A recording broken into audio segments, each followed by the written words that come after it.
Hi guys, welcome back to couple Banjara Telangana. But ఈరోజు video వచ్చేసి డబర్ ka meetha sweet అయితే ఎలా ప్రిపేర్ చేయాలో వీడియోలో పూర్తిగా ఉంటుంది, స్కిప్ చేయకుండా చూడండి.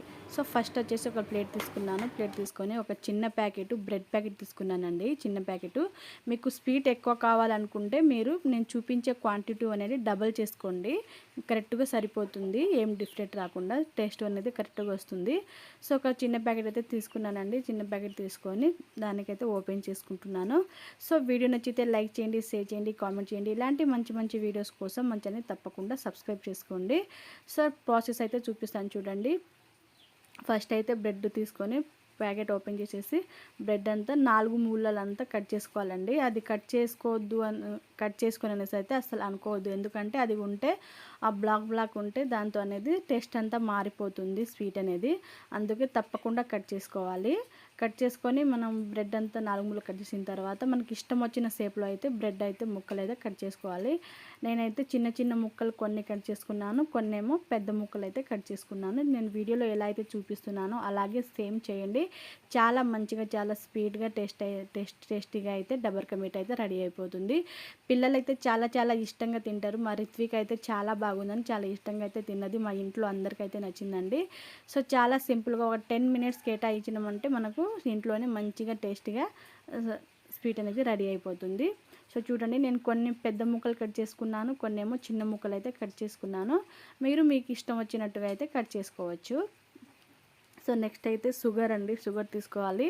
మనకు టేస్ట్కి తగ్గట్టుగా అయితే షుగర్ తీసుకొని మనమైతే పాకం పట్టుకోవాలి. షుగర్కి నేనైతే కొంచెమే కదా అన్నట్టుగా నేను ఒక 10 స్పూన్ వరకు అయితే తీసుకున్నాను, ఒక చిన్న బౌల్ నింపుగా. మీరు దీనికి డబల్ చేసుకోండి. ఎక్కువ కావాలంటే డబల్ చేసుకోండి, స్వీట్ ఎక్కువ కావాలంటే షుగర్ అనేది ఎక్కువ యాడ్ చేసుకుంటే సరిపోతుంది. దీంట్లోనే షుగర్ యాడ్ చేసేసి దీంట్లో వాటర్ యాడ్ చేసుకోవాలి. వాటర్ యాడ్ చేసుకొని కొంచెం మరుగుతూ ఉన్నప్పుడు ఆ చక్కెర అంతా కరిగిపోవాలి. పాకం అంటే పాకంలో ఏం అవసరం లేదు, కొంచెం అంత చక్కెర అంతా కరిగిపోయి తీగ పాకంలో వస్తే చాలండి. మరి ఎక్కువ పాకం రావాల్సిన అవసరం లేదు. సో ఇదంతా మరుగుతూ ఉన్నప్పుడు కొంచెం ఇలాచీ పౌడర్ కానీ ఇలాచీ కొంచెం కచ్చపచ్చగా దంచి అయినా యాడ్ చేసుకోవచ్చు. సో చూడండి, ఇలా మరుగుతున్నప్పుడు ఇలాచీ నేనైతే కచ్చపచ్చగా దంచి అయితే యాడ్ చేసుకున్నాను. మీరు పౌడర్ ఉంటే పౌడర్ అయినా యాడ్ చేసుకోవచ్చు.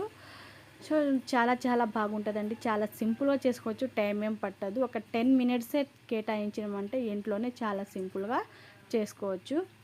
సో చూడండి, ఇలా మరుగుతూ ఉన్నప్పుడు అవి యాడ్ చేసినాం కదా, ఒక 5 మినిట్స్ మరిగిన తర్వాత స్టవ్ అయితే ఆఫ్ చేసుకోవాలి. పాకంలా రావాల్సిన అవసరం లేదండి. తీగ పాకంలా అంత చక్కెర కరిగిపోయి తీగ పాకంలో వస్తే సరిపోతుంది. సో వీడియో ఎలా ఉంది, ఎలా అనిపించింది, మా వీడియోస్ ఎలా ఉన్నాయో ఒకసారి కామెంట్ సెక్షన్లో తప్పకుండా తెలియజేయండి. సో పాకం అయిపోయిన తర్వాత వేరే ఒక బౌల్లో అయితే స్కిప్ చేసుకోవాలండి, పెట్టుకోవాలి. సో చూడండి, అది కొంచెం చల్లారుతూ ఉంటుంది కదా, అంత లోపల మళ్ళీ అదే ప్యాన్ పెట్టుకొని దాంట్లో కొంచెం డీప్ ఫ్రైకి సరిపోయే ఆయిల్ పెట్టుకోవాలి. ఆయిల్ పెట్టుకొని ఈ ముక్కలన్నీ డీప్ ఫ్రై చేసుకోవాలండి. కొంచెం గోల్డెన్ బ్రౌన్ కలర్ వచ్చేంత వరకు అయితే బ్రెడ్ ముక్కలన్నీ డీప్ ఫ్రై చేసుకోవాలి. సో చూడండి, ప్యాన్ హీట్ అయిన తర్వాత ఆయిల్ అయితే యాడ్ చేసుకుంటున్నాను. ఆయిల్ యాడ్ చేసుకొని నేను నెక్స్ట్ ప్రాసెస్ అయితే చూపిస్తాను చూడండి. సో వీడియో ఎలా ఉంది, ఎలా అనిపించిందో తప్పకుండా కామెంట్ చేయండి. సో మీరు చేశారా లేదా, నాకన్నా ముందు ఈ వీడియో చూసిన తర్వాత ఎంతమంది చేశారు, చూడక ముందు ఎంతమంది చేశారో కామెంట్ సెక్షన్లో తెలియజేయండి. తెలుసుకుంటా, చిన్న హ్యాపీనెస్ అంతే. సో చూడండి, కొంచెం హీట్ అయిన తర్వాత ఆయిల్ కొంచెం లైట్గా హీట్ అయిన తర్వాత ముక్కలు అయితే యాడ్ చేసుకుంటున్నాను చూడండి. వేసిన తర్వాత 1 మినిట్ వరకు కదిలియకూడదు. 1 మినిట్ అయిపోయిన తర్వాత మనము అటు నుంచి ఇటు మారుస్తూ ఉండాలి. కొంచెం గోల్డ్ కలర్ వచ్చేంత వరకు ఫ్రై చేసుకోవాలి.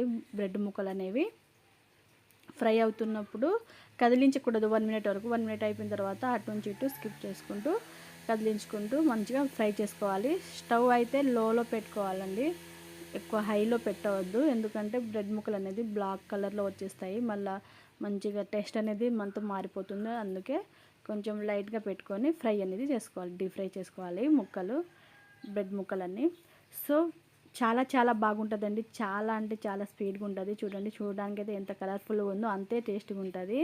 సో ఏ కలర్స్ ఏమి యాడ్ చేయాల్సిన అవసరం లేదండి. చాలా బాగుంటది. మా ఇంట్లో అయితే అందరికీ నచ్చింది. నేను చేసిందైతే నాకైతే చాలా హ్యాపీగా అనిపించింది. వాళ్ళు తింటూ చేస్తుంటే నాకైతే చాలా హ్యాపీగా అనిపించింది చెప్తుంటే. సో చూడండి, మొత్తం ముక్కలు వేసుకొని మొత్తం అయితే ఫ్రై చేసుకుంటున్నాను చూడండి. సో ఫైనల్గా అయితే మొత్తం ఫ్రై చేసుకొని పాకంలో అయితే యాడ్ చేసుకోవాలి. చూడండి, పాకంలో పెట్టుకున్నాను. ఎంత కలర్గా ఎంత బాగుందో అంతే టేస్టీగా ఉంది. చాలా బాగుంది. సో నేను ఇది తిన్న తర్వాతే వాయిస్ ఓవర్ ఇస్తున్నాను, ఆ వీడియో అప్లోడ్ చేస్తున్నాను. అందుకే నేను చెప్తున్నాను, తిన్న తర్వాతే నేను పెడతాను ఏదైనా వీడియో, అందుకే చెప్తాను. చాలా చాలా బాగా వచ్చింది నాకైతే.